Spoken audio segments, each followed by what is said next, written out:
আসসালামু আলাইকুম, welcome back to my channel. আজকে আমি আপনাদের সাথে শেয়ার করব মসুরের ডাল দিয়ে ডাটা চচ্চড়ি। যারা অনেক বেশি মজা করে ডাটা চচ্চড়ি রান্না করতে চান তারা আমার আজকের এই রেসিপিটা ট্রাই করতে পারেন। মসুরের ডাল দিয়ে ডাটা চচ্চড়ি করার জন্য এখানে আমি একটা প্যানের মধ্যে নিয়ে নিয়েছি 1 আটি পরিমাণ চিকন ডাটা আর 2টা মিডিয়াম সাইজের আলু একটু চিকন করে কেটে নিয়েছি। আর এখানে নিয়ে নিয়েছি আমি হাফ কাপ পরিমাণ মসুরের ডাল। ডালটা 10 মিনিট ভিজিয়ে আমি ভালো করে ধুয়ে নিয়েছি, এতে করে ডালটা দ্রুত সিদ্ধ হয়ে আসবে। আর এই রান্নায় অবশ্যই চিকন ডাটাটা দিবেন, তাহলে রান্নাটা ভালো হয়। দিয়ে দিচ্ছি 1 চা চামচ পরিমাণ রসুন বাটা আর হাফ চামচ পরিমাণ আদা বাটা। দিয়ে দিচ্ছি আমি 2টা মিডিয়াম সাইজের পেঁয়াজ কুচি।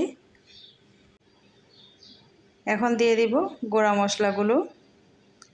দিয়ে দিচ্ছি স্বাদ মতো লবণ, হাফ চামচ হলুদ গুঁড়া, হাফ চামচ ধনিয়ার গুঁড়া আর হাফ চা চামচ পরিমাণ লাল মরিচের গুঁড়া।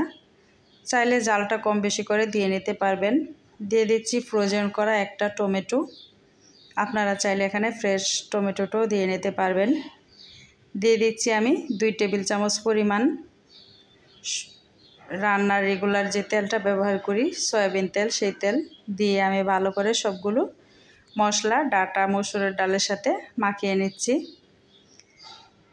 ডাটা চচ্চড়িটা এভাবে যদি হাত দিয়ে মেখে রান্না করেন তাহলে রান্নাটা দ্রুত হয়ে যায় আর তরকারিটাও খেতে ভালো লাগে। মসুরের ডাল দিয়ে ডাটা চচ্চড়িটা দিয়ে ভাত, রুটি, লুচি সব কিছুই যেন খাওয়া যায় আর খুব ভালো লাগে। খুব ভালো করে আমি মাখিয়ে নিচ্ছি, তারপরে দিয়ে দিব হচ্ছে পানি। তো মেরিনেটটা যত ভালো হয় ততই যেন ডাটা আর আলুর মধ্যে মশলাটা ভালো করে ঢুকে। তো এখন আমি দিয়ে দিচ্ছি 1 কাপ পরিমাণ পানি। পানিটা দিয়ে আমি চুলায় বসিয়ে দিব, চুলার আঁচটা মিডিয়ামে রেখে। তো এভাবে রান্না করলে কিন্তু 10 মিনিটের মধ্যেই মসুরের ডাল দিয়ে ডাটা চচ্চড়িটা হয়ে যায়। ঢাকনা দিয়ে আমি চুলার আঁচটা মিডিয়ামে রেখে 5 মিনিট রান্না করেছি। তারপরে মাঝখানে একটু নেড়ে দিচ্ছি। যেহেতু পানি অল্প দিয়েছি তো সেজন্য চুলার আঁচটা মিডিয়ামে রেখেছি। পানি বেশি দিলে কিন্তু চুলার আঁচটা হাই করে দিতে হবে। মাঝখানে নেড়ে আমি ডাটা আলু সব কিছু উল্টে পাল্টে দিয়ে আবারও ঢাকনা দিয়ে দিব। আর এখন ঢাকনা দিয়ে আমি চুলার আঁচটা মিডিয়ামের চেয়ে একটু লো করে রেখে দিব 5 মিনিট। এতে করে কিন্তু ডাটা আলুটা ভালো সিদ্ধ হবে। তো এখন আমি চুলার আঁচটা অলরেডি কমিয়ে দিয়েছি, আবারও একটু উল্টে পাল্টিয়ে দিচ্ছি। আর আমি দেখে নিব ডাটাটা কীরকম সিদ্ধ হয়েছে। তো এখান থেকে মোটা একটা ডাটা নিয়ে দেখে নিচ্ছি, ডাটাটাও প্রায় সিদ্ধ হয়ে এসেছে।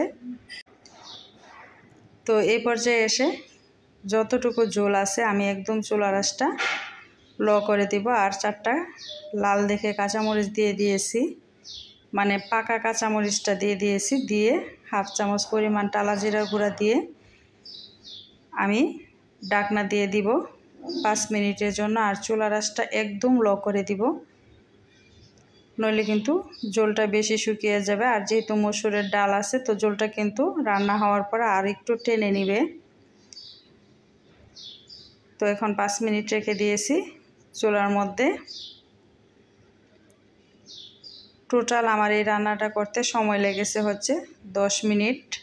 10 মিনিটের মধ্যেই কিন্তু এরকম একটা মসুরের ডাল দিয়ে ডাটা চচ্চড়ি রেডি। গরম ভাতের সাথে জাস্ট অসাধারণ লাগে খেতে। তো রান্নাটা রেডি। আশা করি মসুরের ডাল দিয়ে ডাটা চচ্চড়ির এই রেসিপিটা আপনাদের ভালো লেগেছে। ভালো লাগলে চ্যানেলটা সাবস্ক্রাইব করে দিবেন।